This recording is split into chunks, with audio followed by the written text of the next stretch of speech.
ಇವರು ಬೆಂಗಳೂರು ನಗರಸಭೆಯ ಪ್ರಥಮ ಅಧ್ಯಕ್ಷರಾಗಿದ್ದವರು. ಹಳ್ಳಿಗಳಿಂದ ಬೆಂಗಳೂರಿಗೆ ಬರುವ ವಿದ್ಯಾರ್ಥಿಗಳಿಗಾಗಿ ಬಸವನಗುಡಿಯಲ್ಲಿ ಉಚಿತ ವಿದ್ಯಾರ್ಥಿ ನಿಲಯವನ್ನ ಕಟ್ಟಿದವರು. ರಾಜ್ಯಸಭಾಭೂಷಣ, ದಿವಾನ್ ಬಹದ್ದೂರ್, ಸರ್ ಮುಂತಾದ ಬಿರುದು ಪ್ರಶಸ್ತಿಗಳನ್ನ ಪಡೆದವರು. ಅವರೇ ಸರ್ ಕೆಪಿ ಪುಟ್ಟಣ್ಣ ಶೆಟ್ಟಿರವರು.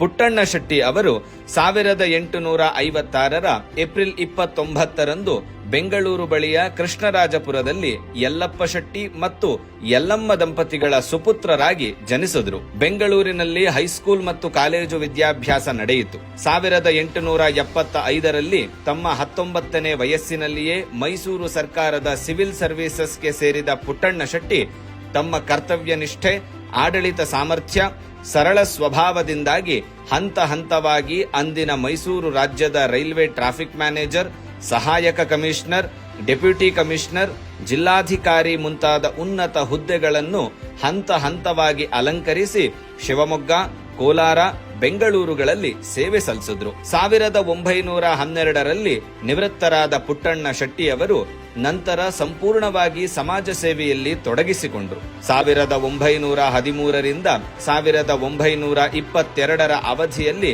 ಬೆಂಗಳೂರು ನಗರಸಭೆಯ ಪ್ರಥಮ ಅಧ್ಯಕ್ಷರಾಗಿದ್ದ ಸಂದರ್ಭದಲ್ಲಿ ಪುಟ್ಟಣ್ಣ ಶೆಟ್ಟಿರವರು ನಗರಸಭೆಯ ಹಣಕಾಸಿನ ಸ್ಥಿತಿಯನ್ನ ಉತ್ತಮಗೊಳಿಸಿದ್ದಲ್ಲದೆ ಹೊಸ ಮಾರುಕಟ್ಟೆಗಳು, ಕೈಗಾರಿಕಾ ಪ್ರದೇಶಗಳು, ಬಡ ಜನತೆಗಾಗಿ ವಸತಿ ಸೌಕರ್ಯ, ಒಳಚರಂಡಿ ವ್ಯವಸ್ಥೆ ಮುಂತಾದ ಅನೇಕ ಅಭಿವೃದ್ಧಿ ಕಾರ್ಯಗಳನ್ನು ಕಾರ್ಯಗತ ಮಾಡಿದರು.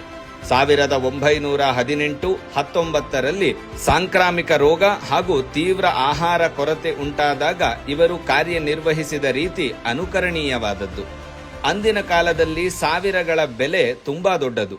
ಕೊಡುಗೈ ದಾನಿಯಾದ ಪುಟ್ಟಣ್ಣ ಶೆಟ್ಟಿರವರು ಪುರಭವನ ನಿರ್ಮಾಣಕ್ಕಾಗಿ 75,000 ರು, ವಿಕ್ಟೋರಿಯಾ ಆಸ್ಪತ್ರೆ ಹೊರರೋಗಿ ವಿಭಾಗ ನಿರ್ಮಾಣಕ್ಕೆ 25,000 ರು, ಮೈಸೂರು ವಿಶ್ವವಿದ್ಯಾನಿಲಯಕ್ಕೆ ಬಡ ವಿದ್ಯಾರ್ಥಿಗಳ ವಿದ್ಯಾಭ್ಯಾಸಕ್ಕಾಗಿ 20,000 ರು, ದೂರದ ಹಳ್ಳಿಗಳಿಂದ ಬೆಂಗಳೂರಿಗೆ ಬರುವ ವಿದ್ಯಾರ್ಥಿಗಳಿಗಾಗಿ ಬಸವನಗುಡಿಯಲ್ಲಿ ವೀರಶೈವ ಉಚಿತ ವಿದ್ಯಾರ್ಥಿ ನಿಲಯ ಕಟ್ಟಿದ್ದಲ್ಲದೆ ಅದಕ್ಕೆ 85,000 ರೂಗಳನ್ನ ನೀಡಿದ್ರು. ಪುಟ್ಟಣ್ಣ ಶೆಟ್ಟಿರವರ ಸೇವೆಯನ್ನು ಬಹುವಾಗಿ ಮೆಚ್ಚಿದ ನಾಲ್ವಡಿ ಕೃಷ್ಣರಾಜ ಒಡೆಯರ್ರವರು 1911ರಲ್ಲಿ ಇವರಿಗೆ ರಾಜ್ಯಸಭಾ ಭೂಷಣ ಪ್ರಶಸ್ತಿ ನೀಡಿ ಸನ್ಮಾನಿಸಿದ್ರು.